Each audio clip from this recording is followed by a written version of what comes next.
Yeah. And I know you're a coach there because I think Vic is one of your clients. Yep, he's one of my athletes. I have three athletes right now that I work with. Nice. So go ahead. So what is it like training with having Vic as a athlete for you? It took, so like obviously I have the athlete side of it, right? I coach in an affiliate, so I coach people in person all the time. Um, but I wouldn't really say I coach anybody in person that is like pursuing this as wanting to get to semifinals or get to the games.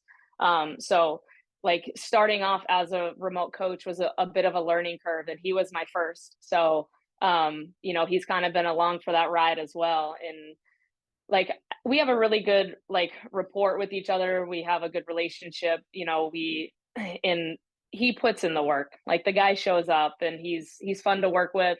Um, he's not afraid to kind of open up and talk about things outside of the gym and inside of the gym. So, we are just continuing to kind of chip away and chip away and chip away.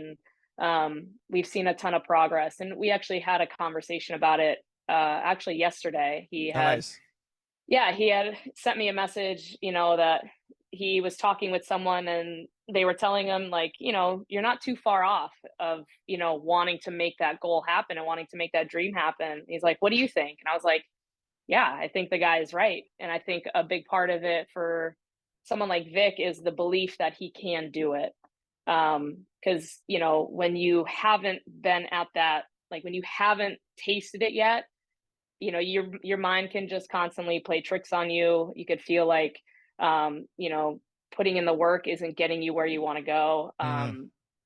So we kind of want to catch up on that a little bit. We haven't really fully gone back and forth, but it was something that he had messaged me and I was like, it's definitely worth a phone call to talk about. So, um, it sounded like something kind of sparked in him, and that's exciting for me because like when you can get an athlete to truly buy in to the programming and kind of trust that process and know that, you are the person kind of leading them and guiding them through.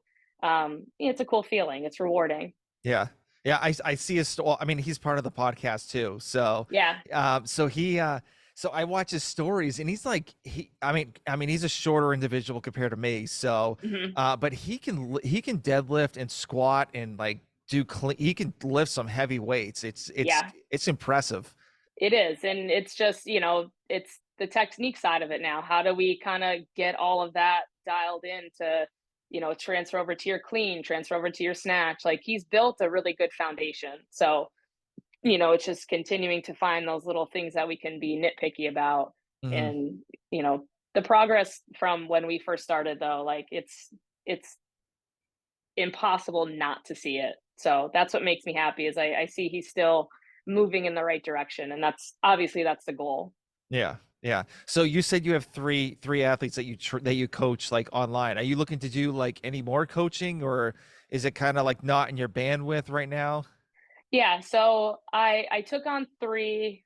I had two before the games last year, and then I took on a third right after the games. Um, and it was kind of like I want to test the waters and see how many I really can work with. Hmm. Which during the off season and just kind of getting ready for the open and for quarterfinals, like it was pretty easy. But now that like my training has ramped up, I'm still putting in hours at our gym and coaching, and that is also another top priority of mine.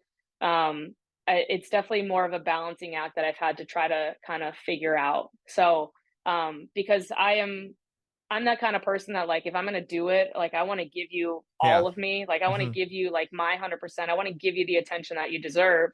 Um, and it's hard to do that and then give myself the attention that I deserve. So semifinals training really kind of ramped up, and like I was talking to Caroline a couple like weeks ago when she first got back in after team quarterfinals. She's like, so I'm just checking in to see how you're feeling because I've only done one day and I am wrecked.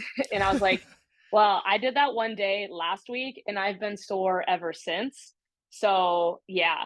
And at that point, I was like, I wish, not that I don't love what I do right now, but if I was just focusing on training full time, not coaching, not doing remote coaching, like that's kind of the attention that the training deserves right now. Mhm. So having to balance it becomes a little stressful, but I wouldn't change it. Like I like having other purpose outside of like solely focusing on something that's for myself, which is training for the CrossFit Games. So that it's more of a motivation for me to work with others and inside the gym and remotely. So I definitely can't not do it. I mean, I Mhm. can, but I don't know if I would enjoy my own training as much knowing that like I'm solely focused on me. Yeah. It's just not the type of personality that I have. Yeah. So does Ben give you massages like every night since you're so sore all the time? I wish. I have to go to a professional for those. Oh, come on, Um, Ben, come on. I You need to know. step it up, man. Sorry. Hopefully he'll listen in.